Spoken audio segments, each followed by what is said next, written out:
Greetings to everyone, welcome, selamat datang dan selamat bergabung di video kali ini.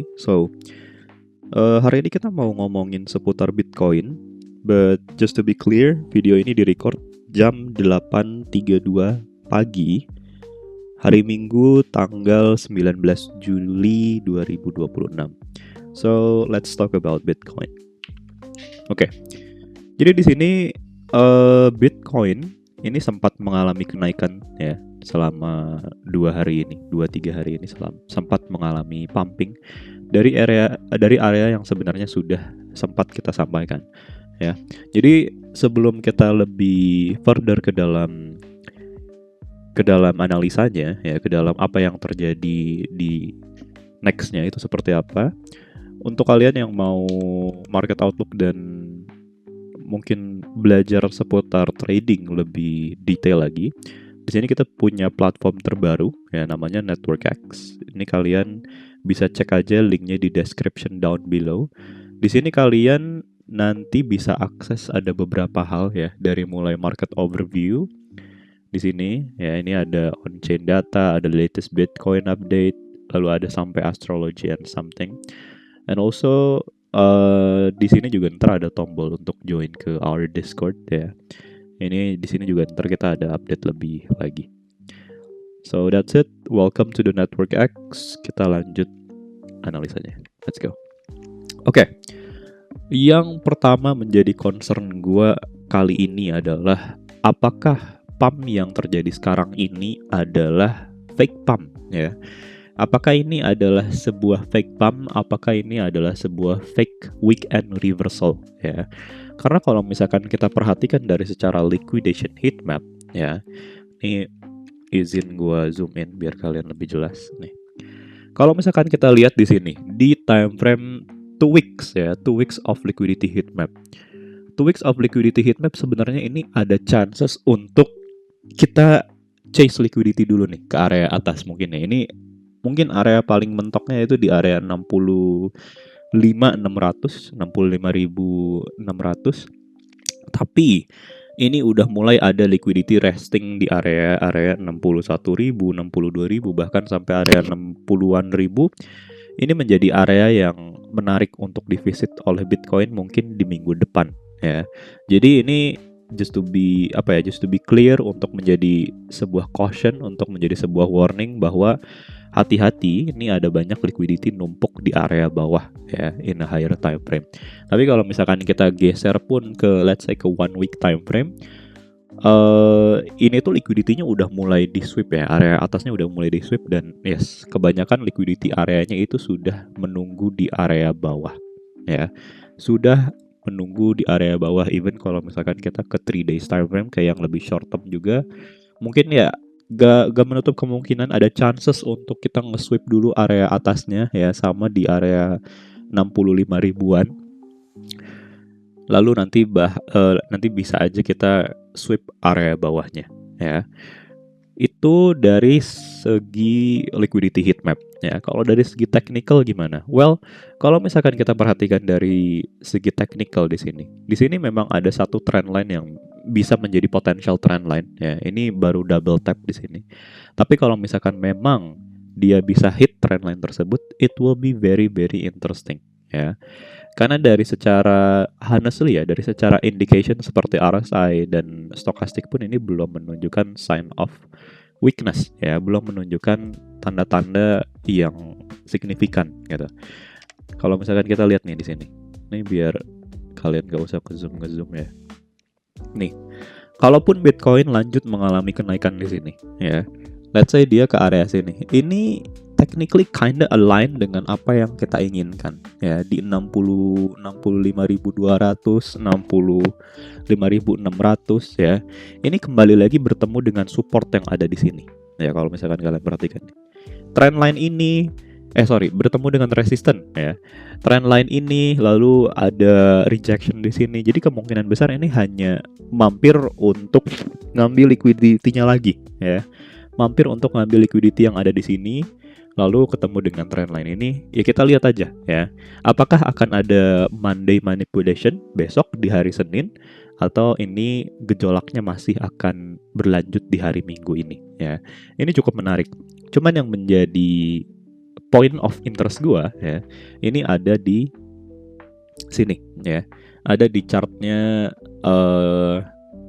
CoinGlass ya. Kalau misalkan kalian perhatikan, ini memang banyak sekali garis ya. Tapi kalau misalkan kita pergi ke daily time frame ya di sini. Nih.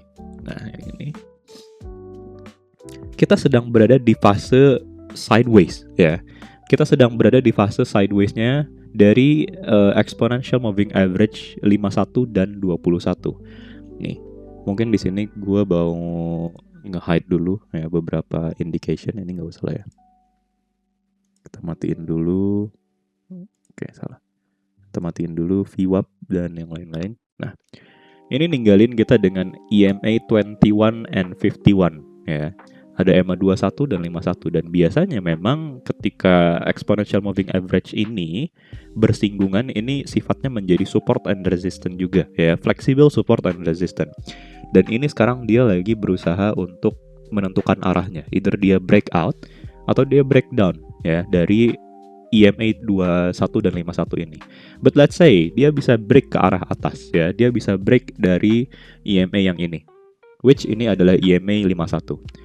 Targetnya ke berapa? Targetnya kita langsung targeting EMA 21 yang ada di sini ya. Ini kurang lebih ada di kisaran harga 70-an ribu ya. Cukup jauh ya, kalau misalkan ini mental, honestly ini jauh banget mentalnya ya. Sampai ke area 70-an ribu ya. Lalu sekarang kenapa gue bilang juga ini adalah sebuah fake reversal?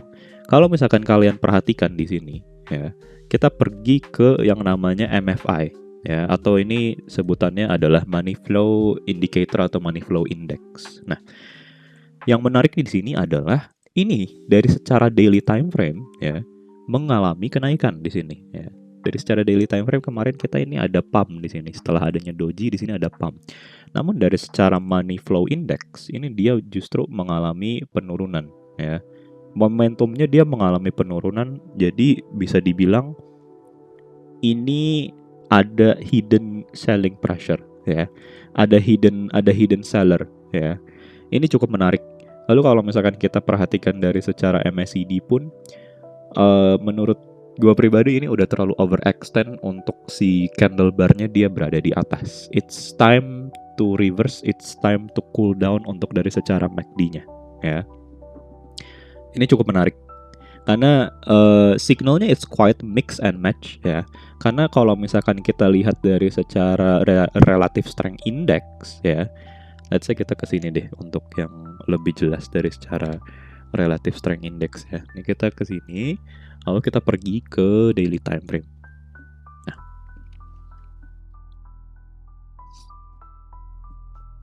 oke, ini kita hide dulu drawing kita ya. Kalian perhatikan di sini. Dari secara daily time frame ini masih sangat-sangat clear ya bahwa Bitcoin di sini creating yang namanya bearish divergence ya. Dari secara relative strength index dia mengalami kenaikan ya, dari secara structuralnya dia creating higher high kasarnya di sini. Cuman dari secara price action dia tidak create any higher high ya. Ini masih menjadi strong ya, masih menjadi indication yang strong bahwa ada bearish divergence di sini. Invalidationnya di mana untuk bearish divergence ini? Invalidationnya ketika Bitcoin bisa creating higher high dari titik ini, maka itu bisa disebut sebagai invalidation dari bearish divergence. So, apakah ini adalah sebuah fake pump ya? Lalu kita bisa kembali lagi ke area bawah sini. It could be ya. It could be. Dipantau dari tadi ya, dari secara heatmap 2 minggu kita bisa visit area bawah lagi ya, di sini area 61, area 62, 60. Lalu dari secara ini ya, dari secara daily time frame yang ada di indicator sini kita sedang bersinggungan dari EMA 21, 51 ketemu dengan MFI ya, atau money flow index yang mengalami penurunan dari secara momentum, MACD yang udah terlalu overextend ya. Lalu bisa dibilang juga dari secara cumulative volume delta atau CVD-nya ini terus mengalami penurunan ya, belum ada pergerakan yang signifikan. Lalu bisa dibilang most likely yang terjadi beberapa waktu ini adalah leverage driven move ya. Jadi move-nya itu di drive oleh leverage yang bisa dibilang cukup tinggi. So, gue pribadi let's see ya.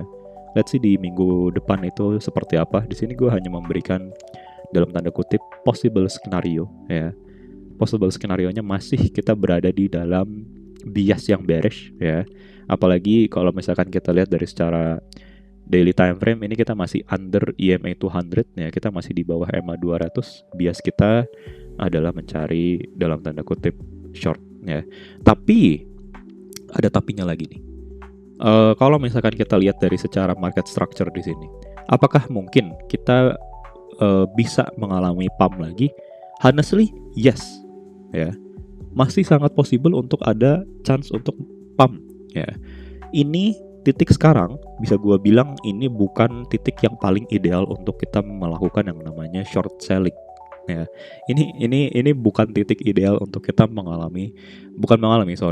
membuka short selling. Karena kalau dari secara market structure di sini, kalau kita mau ngikutin structure market ya, di mana sih titik kalau misalkan kita mau open dari secara untuk short selling ya. Mungkin gue pribadi gue akan aim untuk kita mencari resistannya terlebih dahulu. Ya, mungkin kita ke sini ya.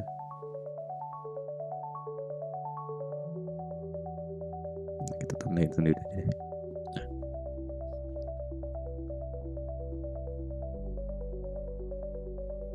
Oke, di sini kita ganti chart aja ya. It's too messy around.